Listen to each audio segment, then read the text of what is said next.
নদী ভাঙন নিয়ে জানাতে মৌলভীবাজার থেকে যোগ দিচ্ছেন সহকর্মী তুহিনুর রশিদ। তুহিন, প্রায় 1,000 কোটি টাকার প্রকল্প চলমান থাকার পরেও মনু নদীর ভাঙন কেন কমছে না? আমাদেরকে জানাবেন, যেসব স্থানে প্রতি বছর বাঁধ ভাঙে সেখানে আগাম প্রতিরক্ষা ব্যবস্থা নেওয়া হয়নি কেন?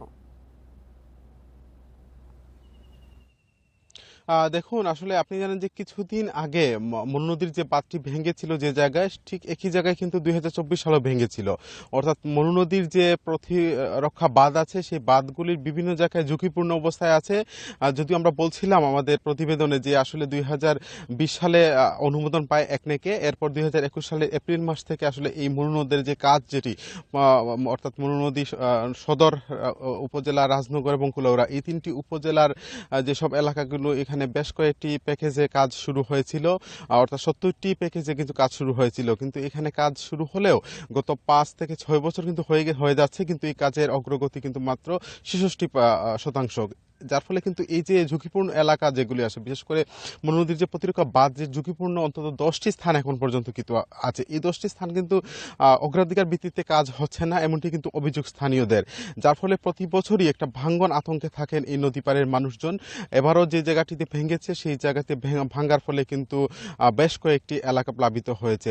এছাড়াও কিন্তু আরেকটি সমস্যা হচ্ছে, মৌলভীবাজার পানি উন্নয়ন বোর্ডের যে নির্বাহী প্রকৌশলী রয়েছেন তার সাথে আমরা কথা বলেছিলাম। তিনি যেটি জানিয়েছেন যে মনু নদীর আসলে বেশ কিছু সমস্যার মধ্যে অন্যতম একটি সমস্যা হচ্ছে যে ভারতের বিএসএফ কর্তৃক বাধা। অর্থাৎ একটি জায়গায়, যেটি হচ্ছে শরীফপুর ইউনিয়নের একটি জায়গায় কিন্তু বিএসএফ ভারতের সীমান্তরক্ষী বাহিনী বাধা দেওয়ার কারণে কিন্তু সেই জায়গায় কাজ করতে পারছেন না তারা, এমনটি অভিযোগ কিন্তু রয়েছে।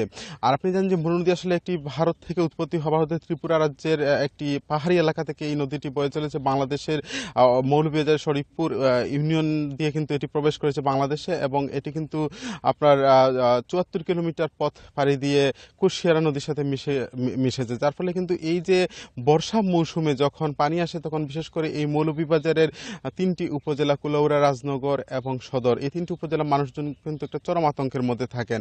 আসলে এই যে এলাকাগুলি রক্ষা করা বা এই এলাকাগুলিকে গুরুত্বের সাথে বিবেচনায় নিয়ে যে কাজের অগ্রগতি, সেটি কিন্তু খুব ধীরগতিতে এগোচ্ছে। 2028 সাল পর্যন্ত কাজের মেয়াদ বৃদ্ধি করা হয়েছে, অর্থাৎ দফায় দফায় কাজের মেয়াদ বৃদ্ধি করেও কিন্তু এই যে নদী ভাঙ্গন থেকে রক্ষা করা যাচ্ছে না। যার ফলে এখানে স্থানীয়রা তাদের দাবি হচ্ছে যে এই মনু নদী প্রকল্প যেটি চলমান রয়েছে সেটিকে দ্রুত সময়ের মধ্যে বরাদ্দ দিয়ে এই কাজগুলি অগ্রগতি বাড়ানো এবং এই নদী পাড়ের মানুষদেরকে আকস্মিক বন্যা থেকে রক্ষা করা, এই দাবিটি কিন্তু স্থানীয়দের রয়েছে।